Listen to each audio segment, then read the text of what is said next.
webinar on unpacking the proposed WIOA regulations. My name is Kermit Kaliba, and I am the Federal Policy Director here at National Skills Coalition. I'm delighted to be joined by my colleagues, Brian Wilson, who's the State Policy Director here at NSC, Rachel Zinn, who's the Director of our Workforce Data Quality Campaign, and Amanda Bergson-Shilcock, who's a Senior Policy Analyst here at NSC. This is a topic that I think is of significant interest to a lot of people. I think this is, if not the most popular webinar we've ever done, certainly one of the most popular webinars we've ever done in terms of people signed up. And I think there's clearly a lot of questions and a lot of curiosity about what's included in the draft regulations. So we want to walk you through that as best we can. What's going on here? This is out of the... Before we get into the nuts and bolts of what's in the regulations, I wanted to just sort of provide a little bit of background. So, a little bit of background on what it is that we're talking about with the regulations. So, you know, as folks know, can we go? Can we go to the slide introduction and overview?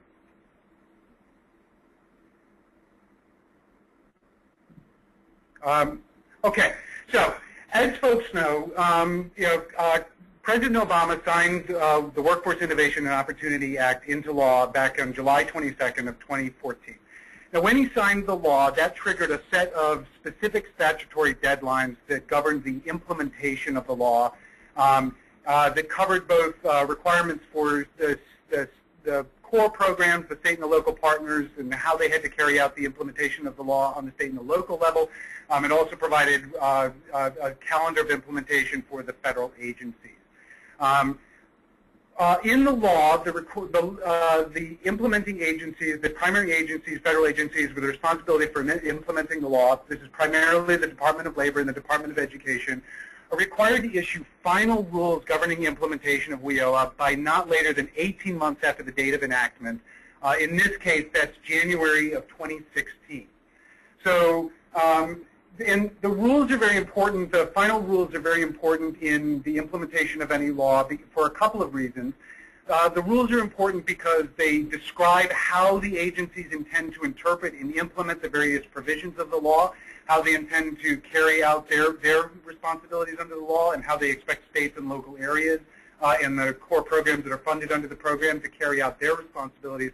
It also, and this is very much true under WIOA, in certain instances, Congress actually doesn't define all of the terms and all of the concepts that are in the law. So they actually require the agencies to create definitions or come up with definitions of certain terms and certain processes. So the rulemaking process isn't just about implementing what Congress said. It's also about coming up with a set of definitions and a set of concepts that Congress has asked the agencies to develop definitions on. So the rules themselves are very important in how we think about implementing the various programs under WIOA.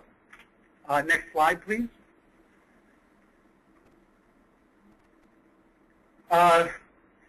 So before the federal agencies can actually issue the final regulations in January of 2016, they're also required by statute to issue a set of draft regulations, what are known as Notices of Proposed Rulemaking.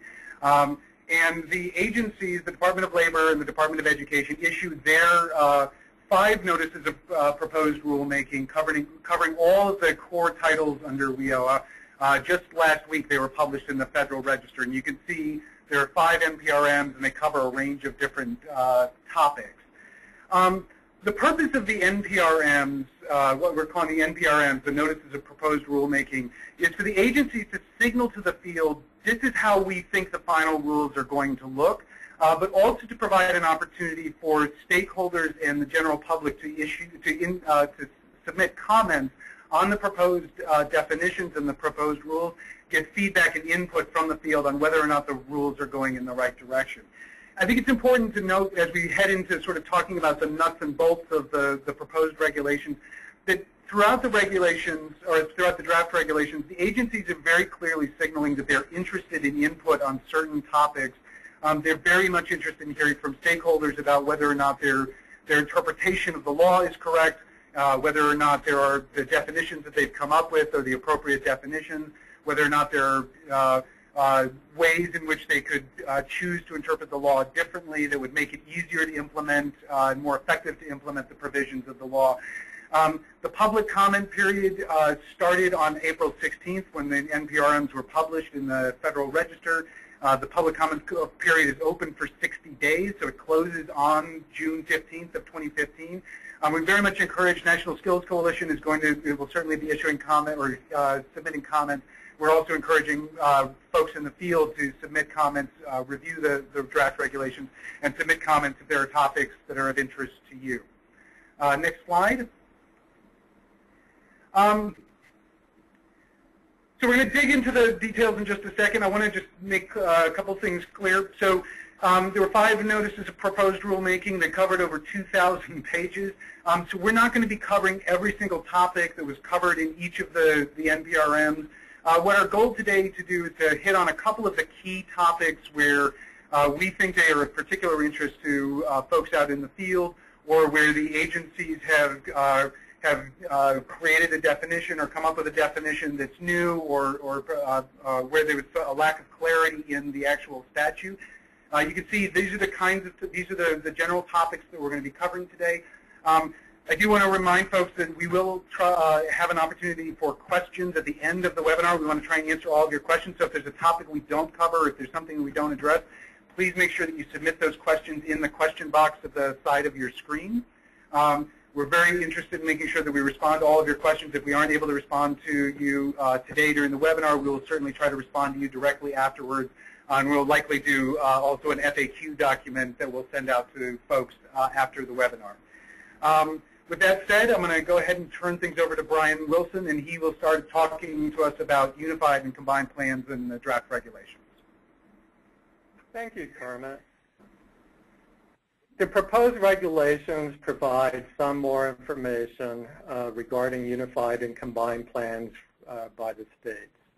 Unified plans include the 6 core programs in WIOA, while combined plans include the 6 core programs plus 1 or more other programs. And there's a list of programs in the regulations and act as examples of other programs that can be included, such as CTE, SNAP ENT, and TANF, for example. In either case, unified and combined plans are 4-year plans. They must be modified every 2 years at least, or whenever there is a significant change in the state that affects what is in the plan.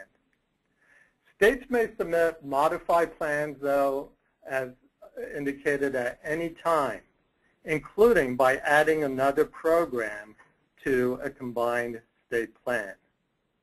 And the proposed rules indicate that the departments encourage states to submit combined state plans.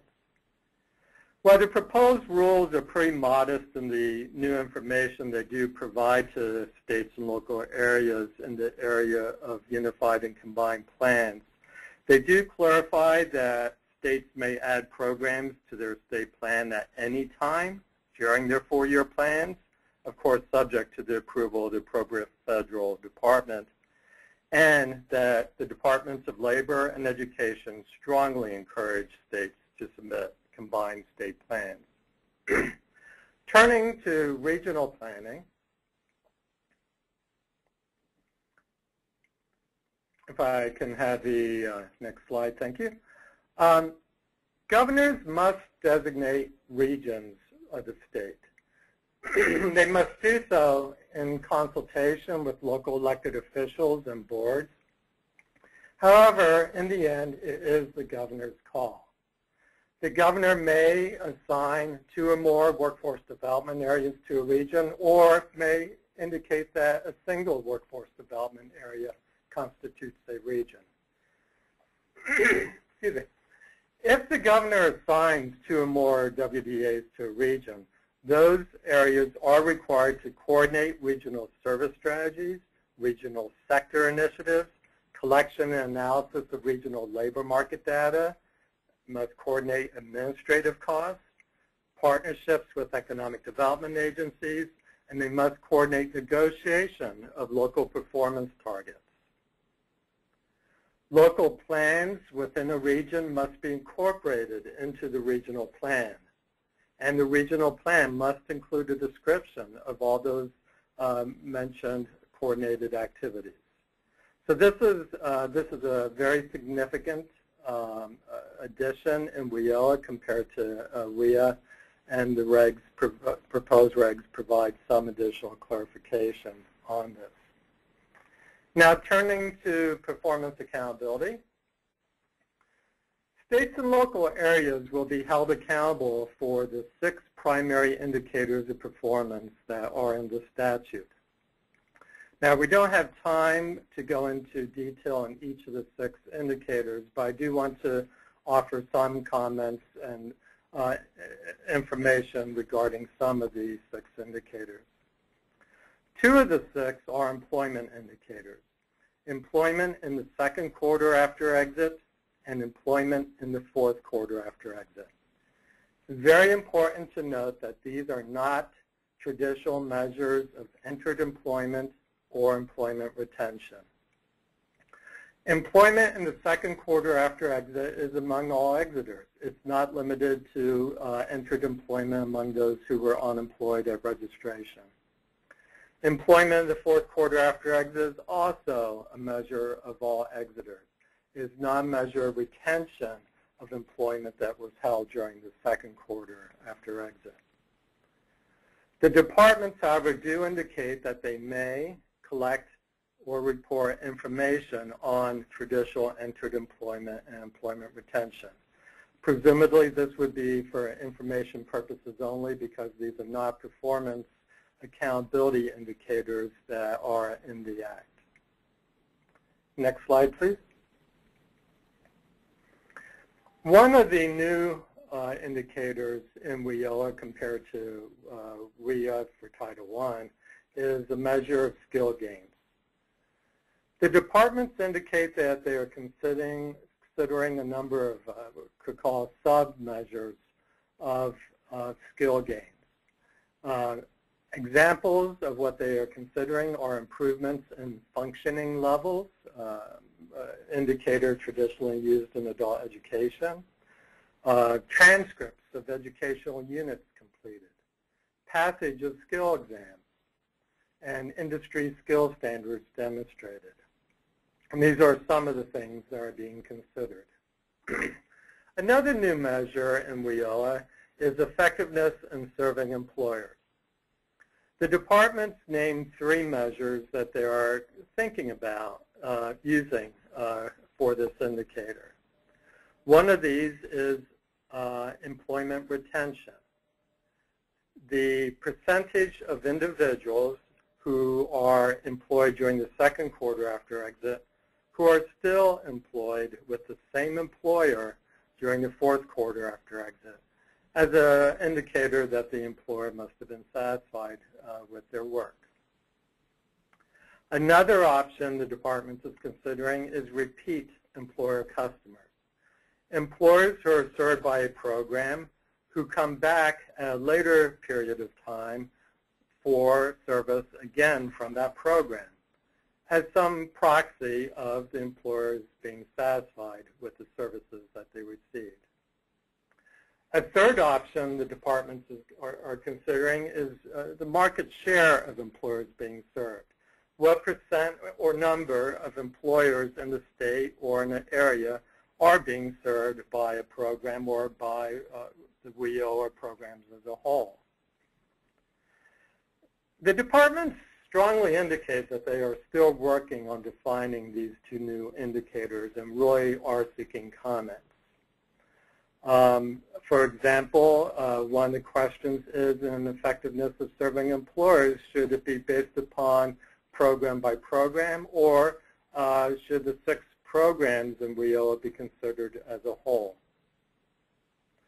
Because these are new indicators, because they still are to be defined and baseline data has to be collected after they are well defined, these 2 indicators will be phased in over time.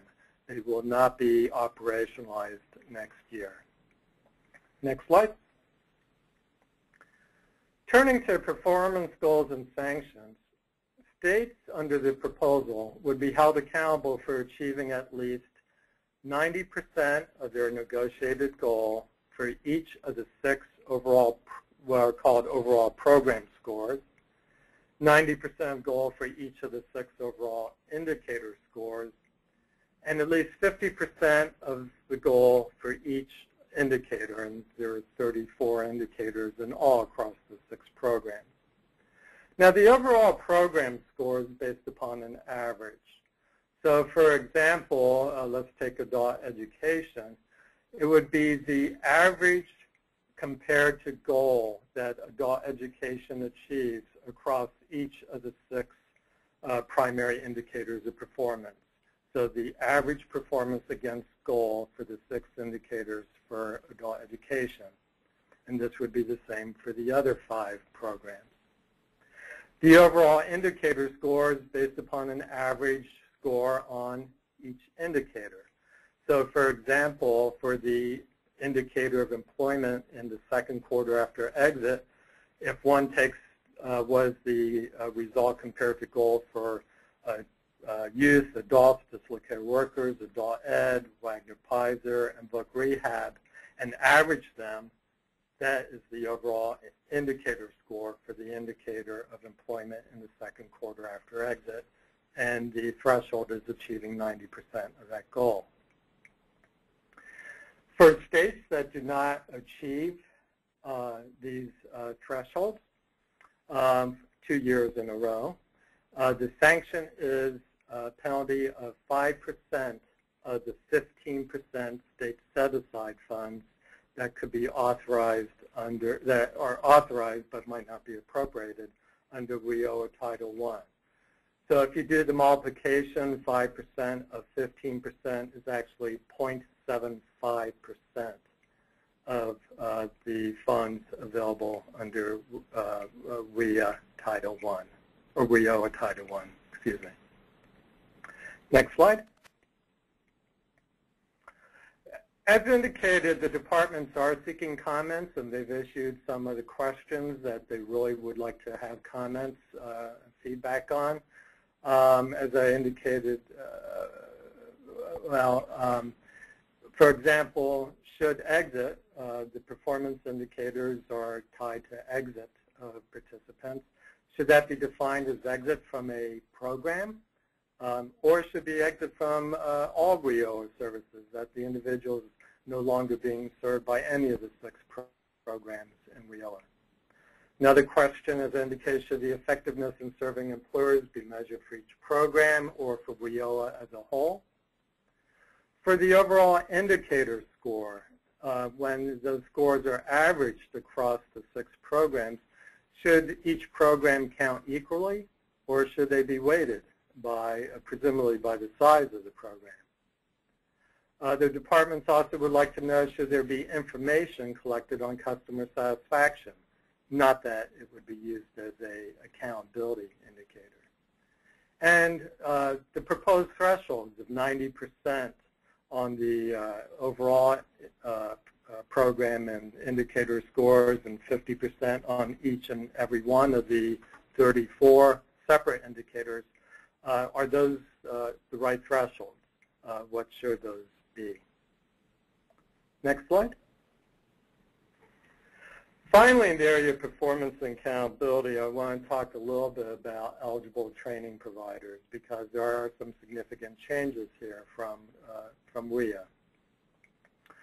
For eligibility determination, states must have information on each program of study of the providers for the first 4 primary indicators of performance: employment during the 2nd quarter after exit, the 4th quarter after exit, median earnings during the 2nd quarter after exit, and credential attainment, except if the provider is an apprenticeship program. Apprenticeship programs do not need to provide performance information. However, they may volunteer to do so, and if they volunteer to do so, states must provide that information to the public and to the Fed. Next slide. Now, governors may go beyond simply reporting that performance information. Governors may set performance standards.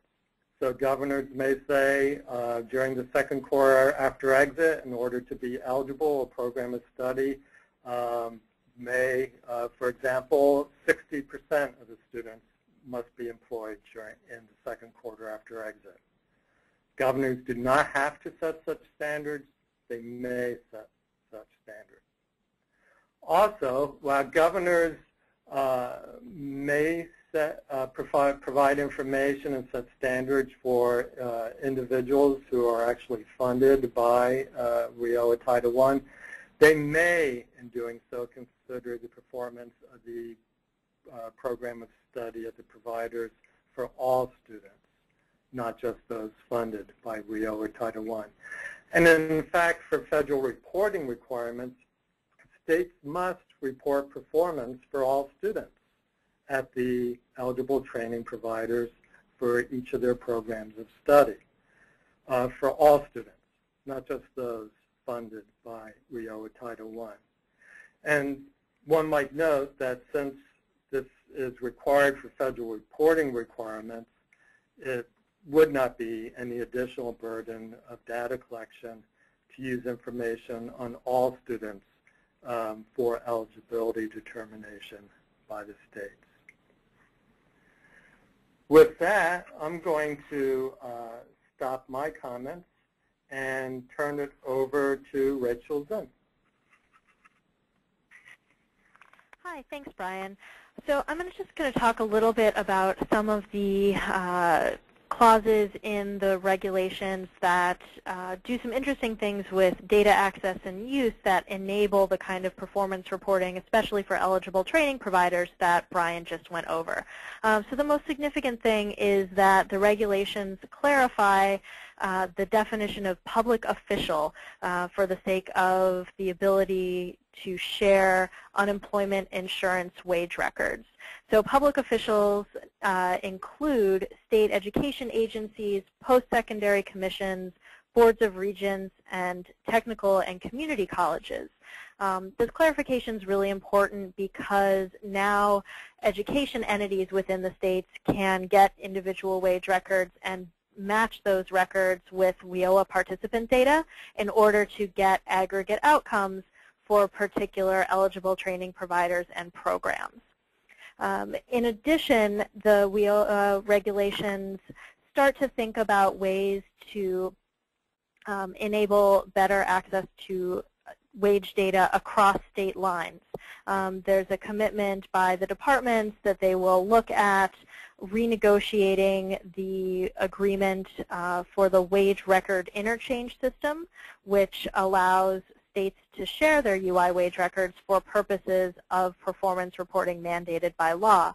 The departments will look at renegotiating the risk data sharing agreement to include all WIOA programs, not just those funded by Department of Labor. So that would really be a plus for the adult education and the vocational rehabilitation programs to be able to tap into that cross-state data exchange. Next slide. And a few other notes on the data-relevant provisions of the regulations. The performance targets that will be negotiated for each of the indicators that Brian discussed will be adjusted based on characteristics of the local economy as well as participant characteristics. That's important because it will remove some of the incentives to limit services to those most likely to succeed and help those in need get into the queue for services. In addition, the regulations emphasize that Department of Labor, a very important job of theirs is to develop and improve labor market information, including the unemployment insurance wage records. And the regulations kind of open the door for the department to look at setting some nationwide standards for how those records are collected to make them easier to share and to use for performance reporting for WIOA and other purposes. And I will turn it over to Kermit. Okay, thanks, Rachel, and thanks, Brian, for your coverage of the state plans and the performance accountability. My job now is to talk a little bit about some of the provisions that were included in the Department of Labor NPRM regarding Titles I and Title III. I'm going to start by just talking a little bit about some of the draft regulations around boards and one-stop governance. I'm not going to spend a lot of time on this, but just wanted to flag a couple of things that that came out of the the draft regulations. One thing that that the agencies focus on is clarifying the requirements for board membership at both the state and the local level for what we're now calling workforce development boards. So they clarify, for example, that there must be at least 2 labor representatives on both state and local workforce development boards, in addition to required representation from apprenticeship programs. They also clarify the small business representation requirements. So the law indicated that small businesses did have to be represented on the boards, but they didn't specify how many members. So the draft regulations propose specific targets for small business representation on both the state and the local level. I do want to flag, for those of you who are paying attention to board membership and governance issues, that the Department of Labor issued a Training and Employment Guidance Letter, a TEGL, 2714, that was issued last week. And it covers some of the key deadlines for governance and infrastructure issues, including deadlines for meeting the board membership requirements at both the state and the local level. So if you haven't had a chance to take a look at that, that's outside of the NPRMs, that's guidance that was issued by DOL, worth taking a look and seeing what they say about meeting the board membership requirements. Another issue that I think is has been flagged by a lot of people around the one-stop governance and infrastructure issue is this, the question of one-stop procurement. The law, WIOA made clear that, that one-stop operators moving forward must be procured through a competitive process. Local boards are supposed to conduct a competitive process to select one-stop operators. The NPRMs clarify that this is the interpretation that the agencies are taking, so they do reaffirm the competition requirements around one-stop operations, but they do indicate that there may be certain circumstances in which sole sourcing or other methods may be appropriate. They do clarify that the bar would be very high for anything, for any sort of procurement of one-stop operations outside of a competitive process. Okay? Next slide. Sector partnerships and career pathways. So for those of you who have listened to NSC webinars or read our materials before, you know that NSC has long been an advocate for greater alignment of sector partnerships and career pathways as strategies within the workforce development system and how we approach workforce development more broadly. And so we were very pleased when WIA was passed that it included some very specific requirements at both the state and the local level relating to industry and sector partnerships. So state boards were required to help develop and implement sector strategies across their states. Local boards were required to develop, convene, and implement industry or sector partnerships. There was also a lot of language in the statute around career pathways. So at both the state and the local level, boards have responsibilities to develop and implement career pathways. There's also requirements under Title II for state-eligible agencies to help develop career pathway strategies in the state. Unfortunately, the regulations themselves were pretty quiet on both sector partnerships and career pathways. So while they did reaffirm the statutory requirements, so for example, they do indicate that local boards are required to implement industry or sector partnerships, there's not a lot of language around how local boards are expected to meet those requirements, what the minimum expectations are, what the timeline for implementation is supposed to be. One possibility is that the agencies are seeking to will seek to issue guidance after the regulations are finalized, or during the implementation process as we roll out implementation between now and July 1. However, we are concerned that the lack of instruction in the regulations around both sector partnerships and career pathways sends us a signal that these are not as high priorities as we'd hoped. And so we will definitely be weighing in with the agencies around sector partnerships and career pathways and seeking clarification on this point. Next slide. So I want to talk a little bit about career services. Folks who've been in the system know that one of the big concerns under the Workforce Investment Act was the so-called sequence of services, which where individuals were required to participate in a core and an intensive service through the OneStop system before they could access training services. One of the key features of WIOA, one of the big changes under WIOA, was that they eliminated the sequence of service requirement, and they merged the core and intensive services that are required to be offered through the OneStop system into a single bucket of services that they called career services. In the Notice of Proposed Rulemaking, the Department of Labor is proposing to sort of redefine the career services into two sets of services, one called basic services, and this would cover informational and self-service activities, and then another set of services called individualized services, which would generally be staff-assisted services. They do reiterate that that there is no sequence of services under WIOA, that there is no specific set of services that need to be provided before individuals can become eligible for training services under WIOA. The main reason why the department is proposing this split between basic and individualized services is because WIOA introduced stronger priority of service requirements for individuals with barriers to employment and recipients of public assistance, and those priority of service requirements attach to a specific set of career services, and those are the services that they're defining as individualized services. So the departments are requesting comment on this division of the career services into basic and individualized services and how that impacts the priority of service requirements. The other thing I'll say about career services is that WIOA, just as WIA had a consumer choice requirement around training services, so local areas had to make sure that training participants had the ability to choose from a range of different service providers. WIOA introduced a consumer choice requirement for career services as well.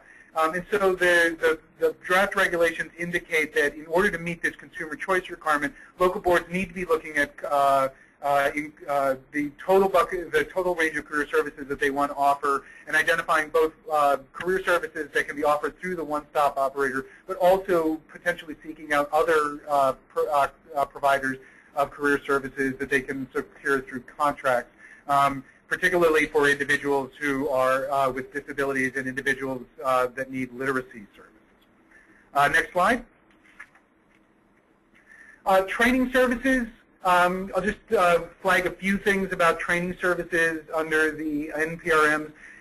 So WIOA retained the concept of the individual training account, the ITA, as the primary way of purchasing training services for individuals through the Title I system. In the regulations, the department offers some clarification around the appropriate use of ITAs. One of the key things that they do is they clarify that registered apprenticeship programs and pre-apprenticeship programs are eligible to receive ITAs, or those services can be paid for with ITAs.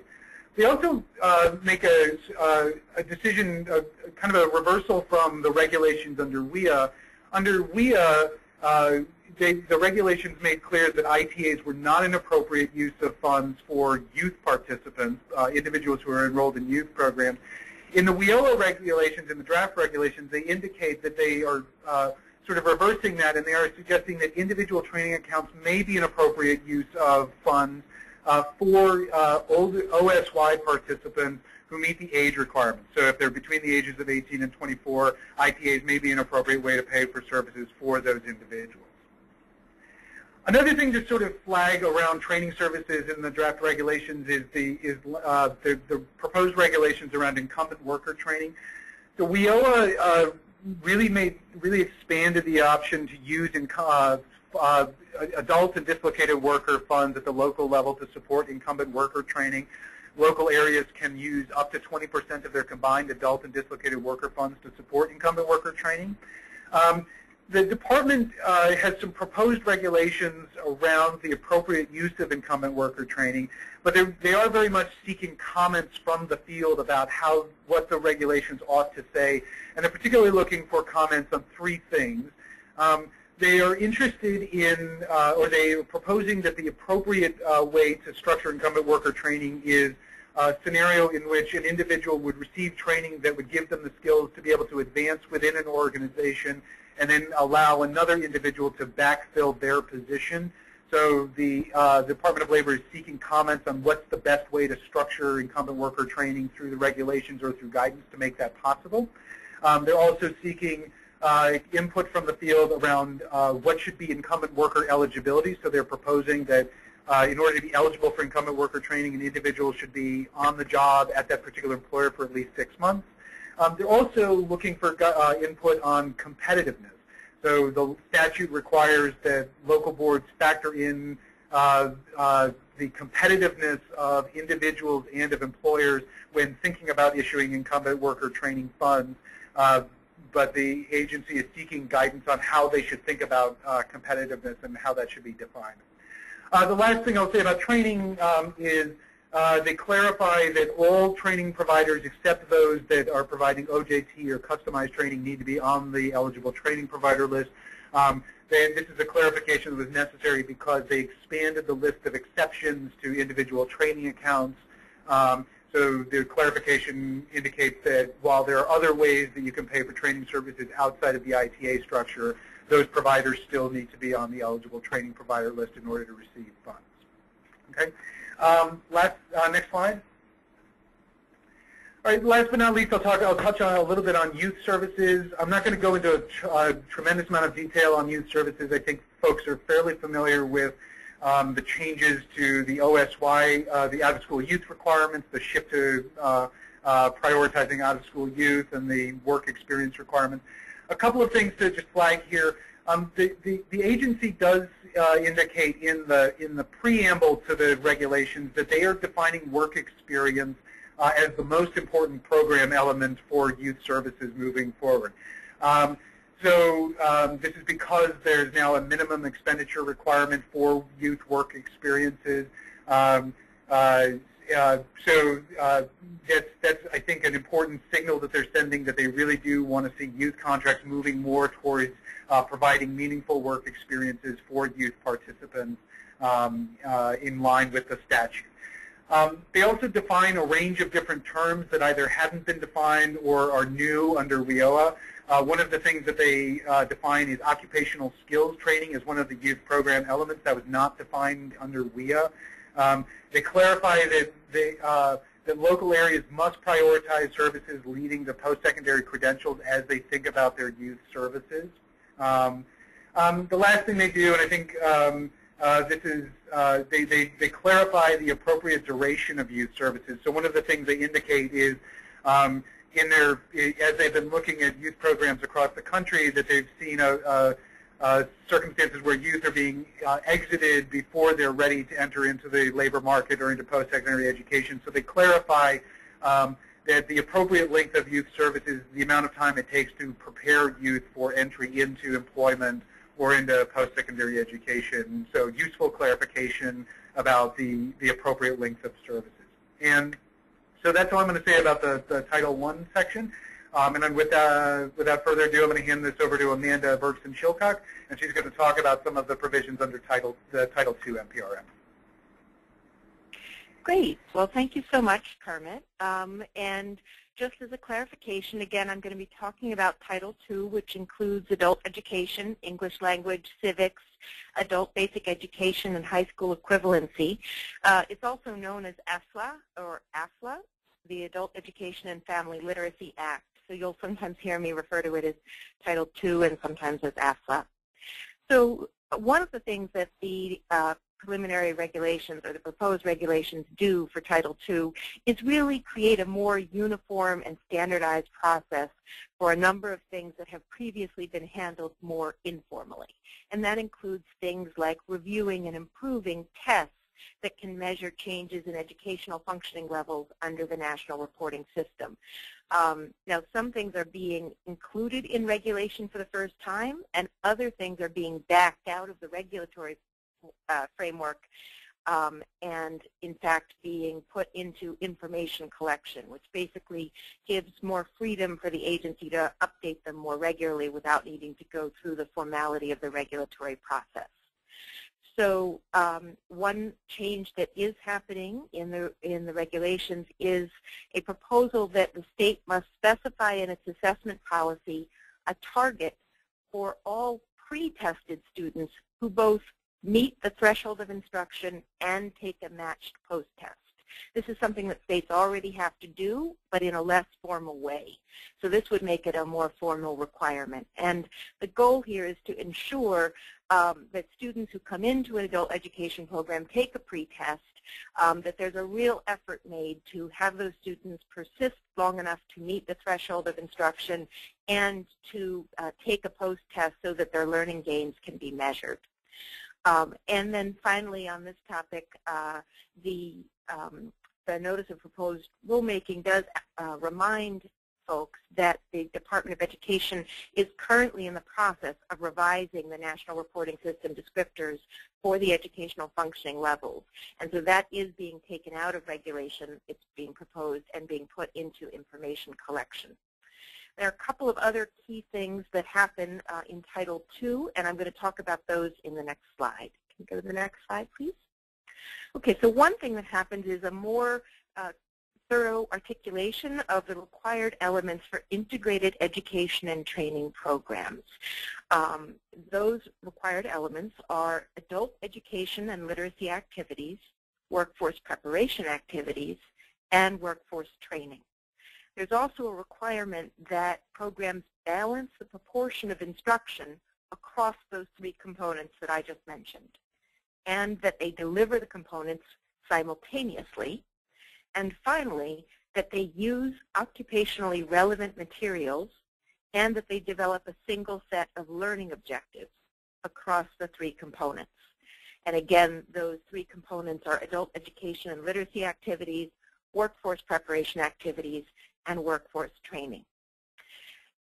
One other thing that happens for integrated education and training programs in the proposed regulations is a proposal for how such programs can meet the requirement that they be for the purpose of education and career advancement. And two options are proposed. The first is that programs can demonstrate that their educational component is aligned with the state's content standards for adult education under the state's unified plan.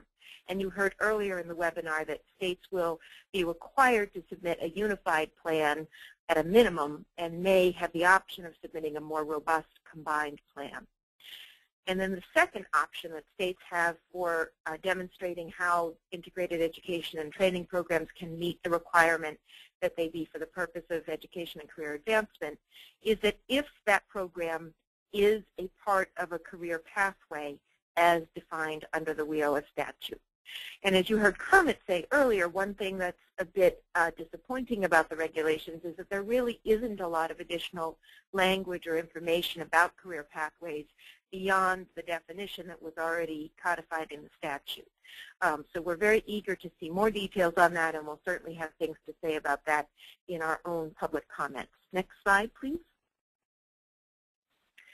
Turning then to the English literacy and civics, or English language acquisition elements of the proposed regulation. Well, the first and foremost, as most people listening probably know, this is a landmark in the new WIOA legislation. So EL Civics, as it used to be known, was formerly subject to authorization each year as part of the annual appropriations process. Because it is now authorized under the WIOA legislation, the program itself no longer needs to be reauthorized every year, and that's just really good news. What do integrated English literacy and civics education programs need to include? They must include instruction in literacy and English language acquisition and instruction in the rights and responsibilities of citizenship. They may include workforce training.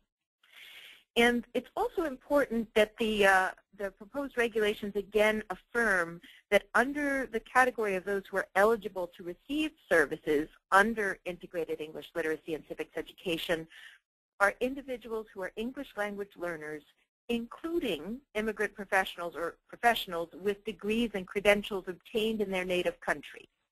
So that's an important clarification that spells out that yes, indeed, if people do have limited English skills, even if they have credentials from their home country, they can be eligible to participate.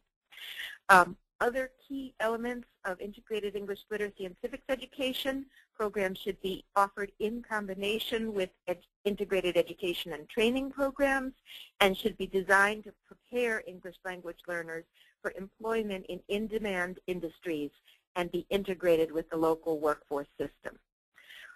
The last point on the slide here around how English language acquisition programs can satisfy the requirement that they lead to the attainment of a high school diploma and transition to post-secondary education or employment. The proposed regulations suggest some ways that programs can do that, but they are eager to hear public comment about these suggestions. And the suggestions are as follows. Option 1 is using rigorous and challenging adult education standards that meet the requirements in the state's unified plan.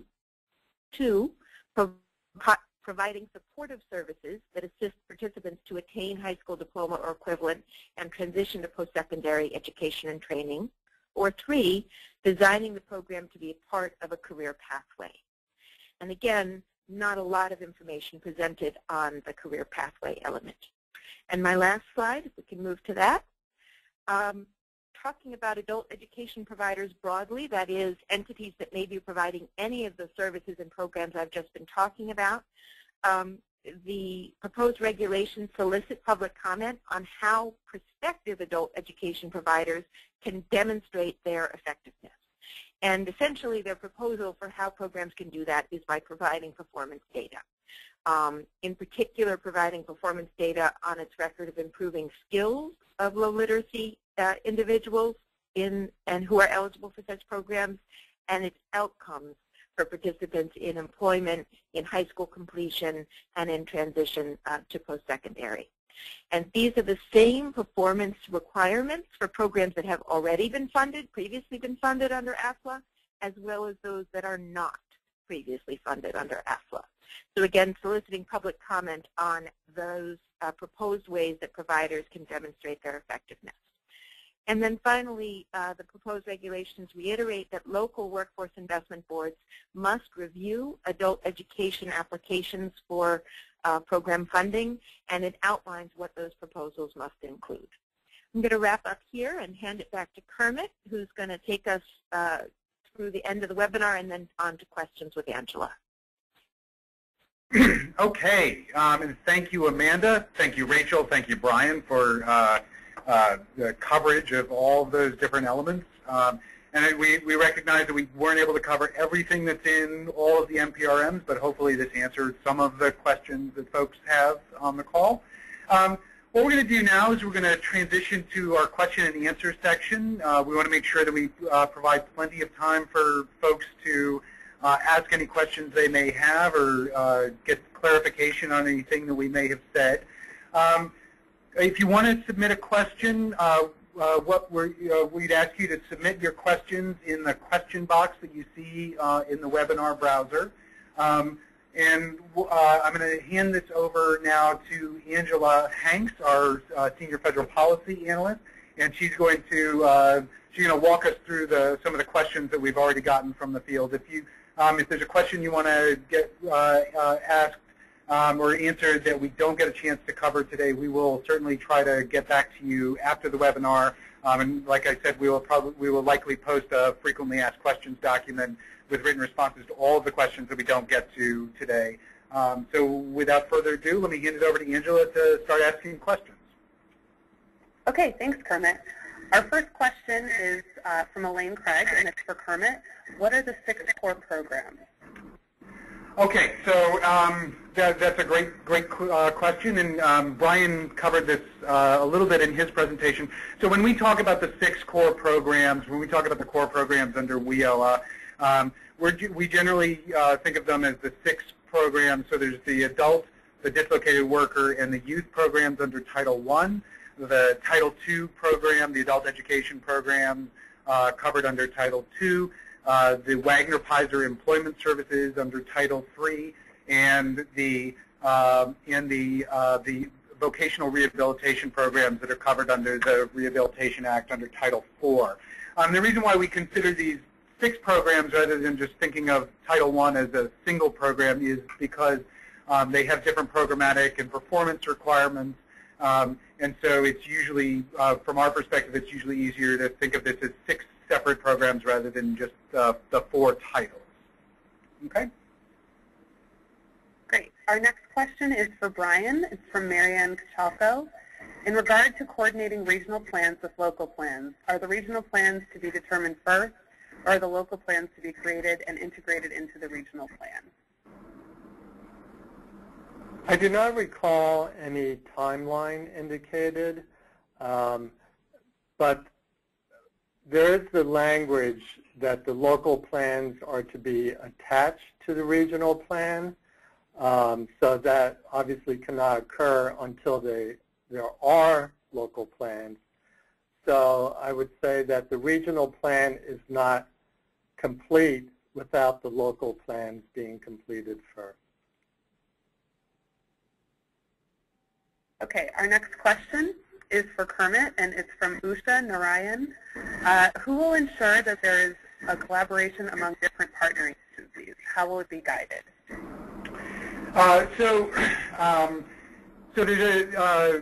So the local board is given authority. So this question can be answered a couple of different ways. There's supposed to be coordination at the state level between the governor and the state board and the state agencies to ensure collaboration around state policies that are both the operational planning elements and the sort of the strategic elements that are included in either a state unified or a state combined plan. So the governor, the state board, and then the agencies with responsibility for the core programs, and if you do a combined plan, the other partner programs are responsible for carrying out coordination. At the local level, the local board has responsibility for coordinating the partner requirements through the OneStop system, so making sure that all of the core programs and the mandatory partner programs are included in the planning process.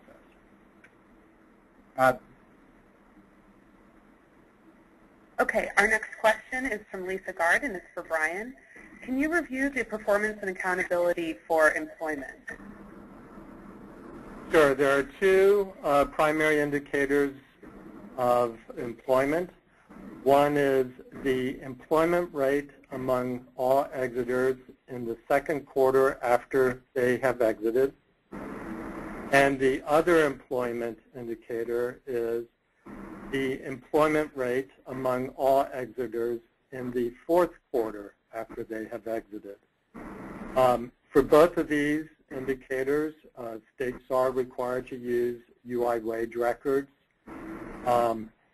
Based upon those records, the details would be that any day of employment in the second quarter after exit would count to the first indicator of employment in the second quarter after exit, and any day or more of employment in the fourth quarter after exit would count in the indicator of employment in the fourth quarter after exit. Okay, the next question is for Kermit, and it's from Lori Strump. Does everyone have to be eligible now, or is there still a concept of universal services? That's a great question. So the concept of universal, so the eligibility for services under the OneStop system hasn't changed too dramatically. So in order to be eligible for the sort of the basic career services through the OneStop system under the Title I adult services, the only requirement is that you have to be eligible for the adult services. You have to be 18.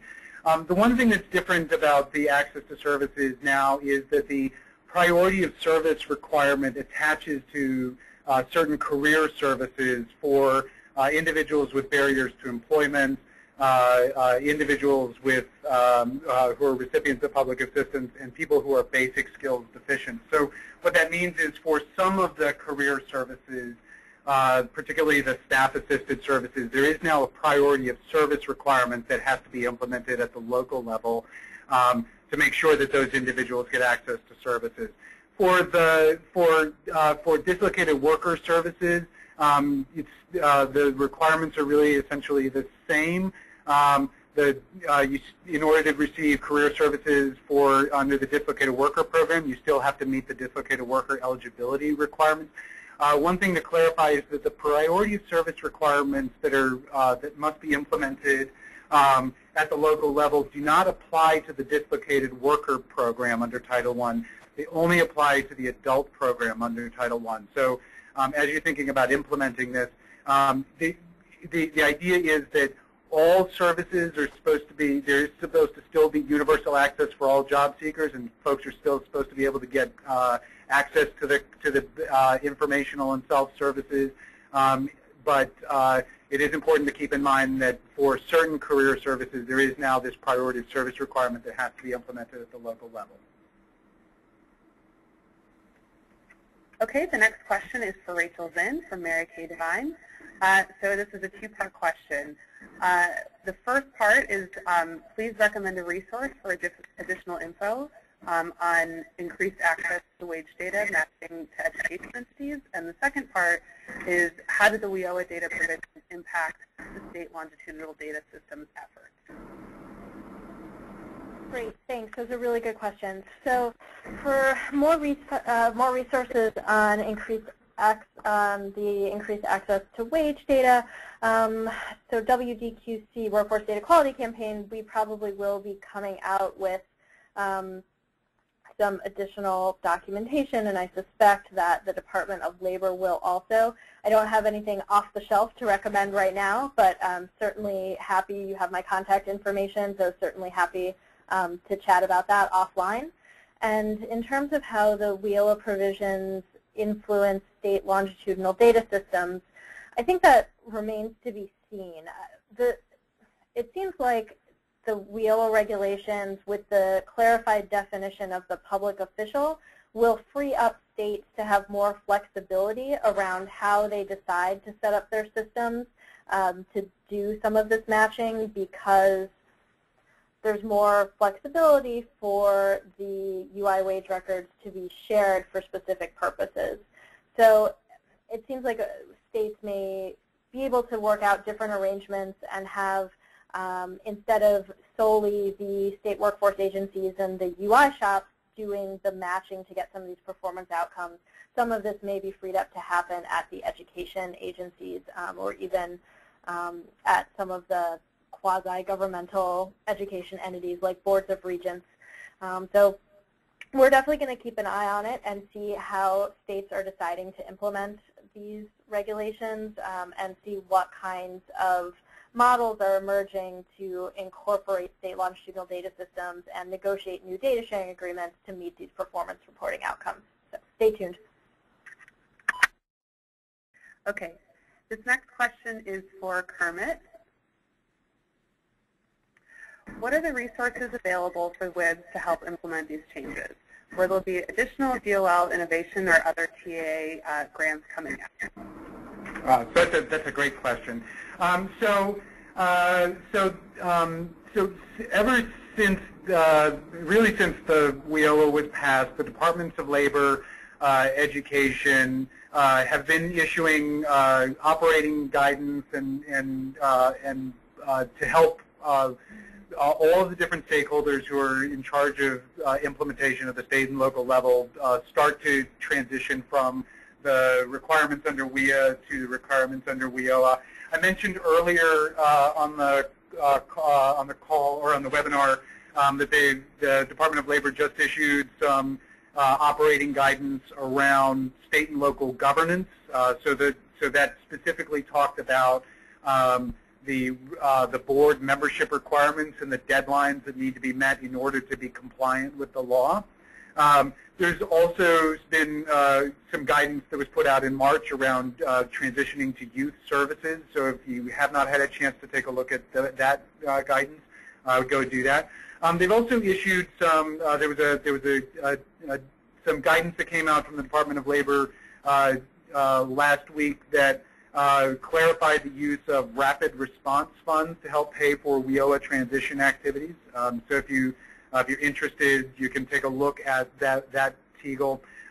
The Department of Labor has all of their WIOA guidance and instructions posted on their website. So if you go to doleta.gov /WIOA, there's a wealth of materials there. They also have the Workforce 3.1 website where they've had a range of different webinars and other resources around WIOA implementation. And they make it clear throughout the regulations that while the draft regulations are out and they're still accepting public comment, they are conscious of the fact that folks are in the process of implementing provisions of the law, and so they do indicate that there will be a lot of additional guidance that's going to be coming out, for example, around the state unified and combined plans and some other topics that are going to be necessary for implementation of these programs. So I'd encourage everyone, if you haven't taken a look at those resources, to go ahead and take a look at those resources, and we will keep you posted as additional guidance comes out. Okay. The next question is for Brian. It's from Kenneth Sutter. Will additional programs in a combined plan be subject to the same performance measures as the core program? Not necessarily. If there are performance measures in the statutes of those additional programs, those programs will still be held accountable to those performance measures. In some cases, so for example, Perkins, some of these are similar performance measures, and a state would be free to define them in the same way. So, for example, in Perkins, there are measures of completion, there are measures of positive placement, and one could use the WIOA measures to serve that purpose. In many programs, governors are free to add performance measures to those required by the feds. So a governor could choose to add the WIOA common measures to what is used to report and for performance accountability for the other programs. So the answer is a bit complicated, but generally I believe the state would be able to use the WIOA common measures for its own purposes at least, for measuring the performance of these other programs. And in some cases, they would be able to use them to meet the federal reporting requirements. In some cases, they would not. Okay. This next question is for Amanda. Can you briefly describe the role of workforce development boards in reviewing adult ed applications? Yeah, that's a great question, and that is a new requirement here. And really, the most important thing to know is that local boards are supposed to be reviewing the adult education proposals with an eye towards the fit for the local plan.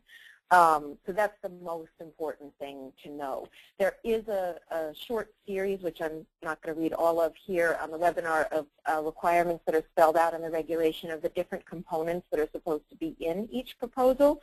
And they're pretty standard elements that would typically be in any grant proposal. But the most important is really to try to tighten that connection between the plan and the sort of, again, going back to employer-driven training programs, to tighten the connection between the adult education providers and what's going on in the local plan, and then feeding up into the state unified plans. Okay, this next question is for Brian. If we have a combined state plan that includes TANF and SNAP, does the combined state plan replace the state plan for TANF and SNAP? Yes. If the combined plan meets the federal requirements for a combined plan, then the state does not have to submit a separate SNAP E&T plan or a separate TANF plan. We do not know yet what the requirements will be for combined plans. The feds have not yet issued the guidance on that. But once those are issued and the state meets the requirements for a combined plan, one of the benefits is the state would no longer have to submit a separate plan to the feds for those additional programs in the combined plan.